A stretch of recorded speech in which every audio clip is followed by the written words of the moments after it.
Chennai పోయిస్ garden వద్ద high drama నెలకొంది. జయలలిత మేనకోడలు దీప అనూహ్యంగా పోయిస్ గార్డెన్ లోకి వెళ్లేందుకు ప్రయత్నించారు. దీంతో అక్కడే ఉన్న పోలీసులు ఆమెను అడ్డుకోవడంతో తీవ్ర ఉద్రిక్తత నెలకొంది. జయ నివాసంలోకి వెళ్లకుండా తనను అడ్డుకున్న పోలీసులతో దీప వాగ్వాదానికి దిగారు. జయలలితకు అధికారికంగా వారసులు లేకపోవడంతో ఆమె ఆస్తులు ప్రస్తుతం ప్రభుత్వ ఆధీనంలో ఉన్నాయి. పోయిస్ గార్డెన్ లోని వేదవల్లి నివాసం కూడా సర్కారు ఆధీనంలోనే ఉంది.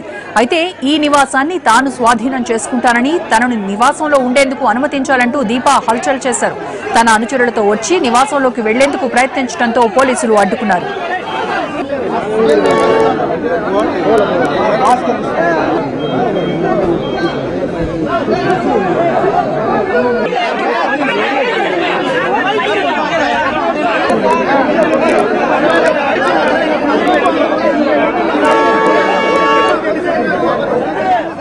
తమిళనాడు మాజీ సీఎం జయలలిత ఆస్తుల వారసత్వం కోసం పోరాటం తీవ్రమైంది. పోయిస్ గార్డెన్ లోని వేద నిలయం వద్ద జయ మేనల్లుడు దీపక్ జయకుమార్, మేనకోడలు దీపా జయకుమార్లు వేద నిలయంలోకి వెళ్లేందుకు ప్రయత్నించారు. కానీ వారిని పోలీసులు నిరోధించారు.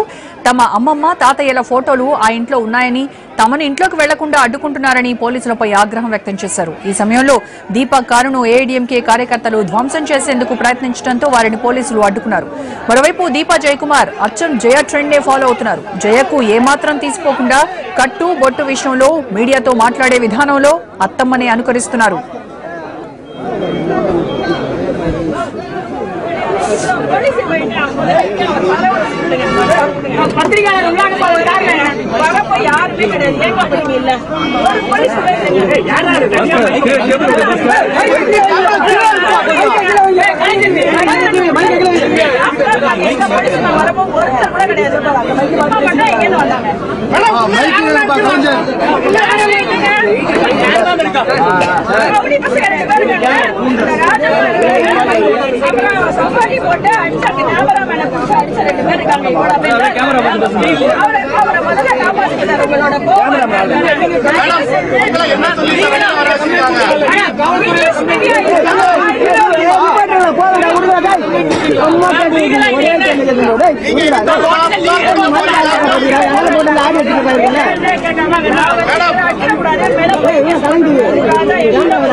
पत्रिका